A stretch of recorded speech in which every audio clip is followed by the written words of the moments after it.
12ই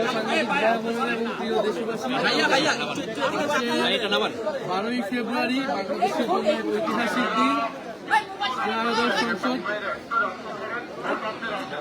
ত্রয়োদশ সংসদ নির্বাচন আজকে সকাল 7:30 থেকে ভোট শুরু হয়েছে।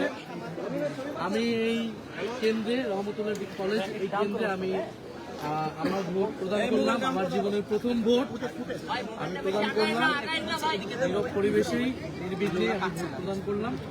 আমি জনগণের প্রতি আহ্বান জানাচ্ছি, সকলের প্রতি আহ্বান জানাচ্ছি, আপনারা নির্বিঘ্নে নির্ভয়ে উৎসবমুখর পরিবেশে আপনারা ভোট কেন্দ্রে আসুন।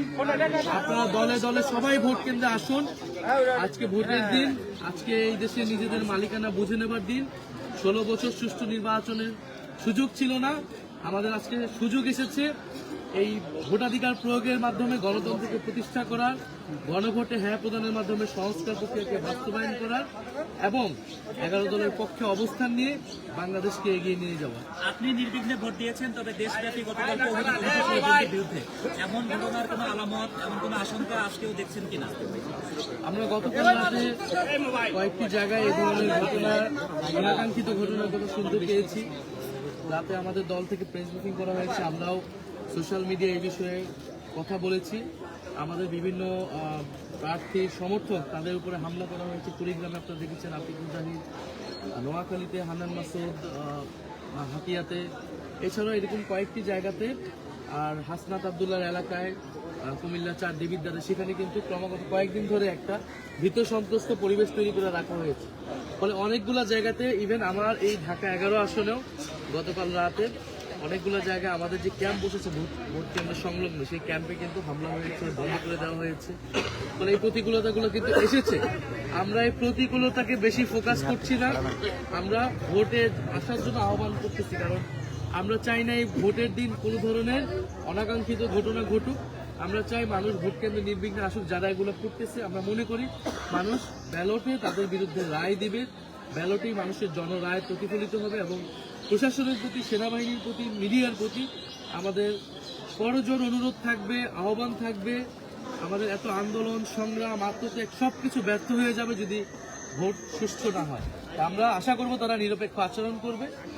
তারা প্রশাসন যদি নিরপেক্ষ আচরণ করে, তাহলে এই ধরনের যারা গায়ের জোর দেখানোর চেষ্টা করছে তারা আসলে সফল হবে। ভোট সুষ্ঠু হলে এনসিপি কয়টি আসনে জিততে পারে? 11 দলীয় জোট কয়টি আসনে জিততে পারে? 11 দলীয় জোট সরকার গঠনের লক্ষ্যে গঠিত হয়েছে। আমরা মনে করছি আমরা সরকার গঠনের দ্বারপ্রান্তে রয়েছে। ফলে সেই লক্ষ্য, সেই আত্মবিশ্বাস নিয়ে আমরা কাজ করছি। ইনশাআল্লাহ যদি ভোট সুষ্ঠু হয়, জনগণ নির্বিঘ্নে ভোট দিতে আসে, ব্যাপকভাবে উপস্থিতি নিশ্চিত করাটাই আমাদের এই মুহূর্তে প্রধান লক্ষ্য। সাধারণ মানুষ যাতে ব্যাপকভাবে ভোট কেন্দ্রে উপস্থিত হয় এবং আমরা ভোট কেন্দ্র পাহারা দিব। ফলাফল না নেওয়া পর্যন্ত আমরা ভোট কেন্দ্রের সামনে থাকবো, মাঠে থাকবো। নাইট ইসলাম, এখন পর্যন্ত যে পরিস্থিতি, তাতে নির্বাচনের ফলাফল যাই হোক, আপনার সেটি গ্রহণ করতে কোনো সমস্যা হবে কিনা? অবশ্যই আমরা জনরায়কে মেনে নিব নির্বাচন সুষ্ঠু হলে।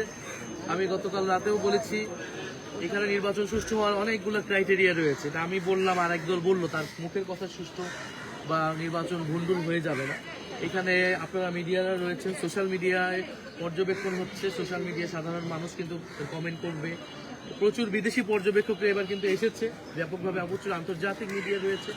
সার্বিকভাবে আমরা কিন্তু বুঝতে পারবো ভোট আসলে কতটুকু সুষ্ঠু হচ্ছে, কতটুকু হচ্ছে না, এবং সেটার ভিত্তিতেই ইনশাল্লাহ আমরা জনরায় যেটাই হবে সেটাকে আমরা মেনে নিব। আমরা জয়ের ব্যাপারে আত্মবিশ্বাসী, তবে পরাজয়ের থেকে গুরুত্বপূর্ণ হচ্ছে আমাদের কাছে সুষ্ঠু নির্বাচন, জনগণ যাতে তাদের ভোটাধিকার প্রয়োগ করতে পারে, এটাই আমরা নিশ্চিত করতে চাই আজকের দিন।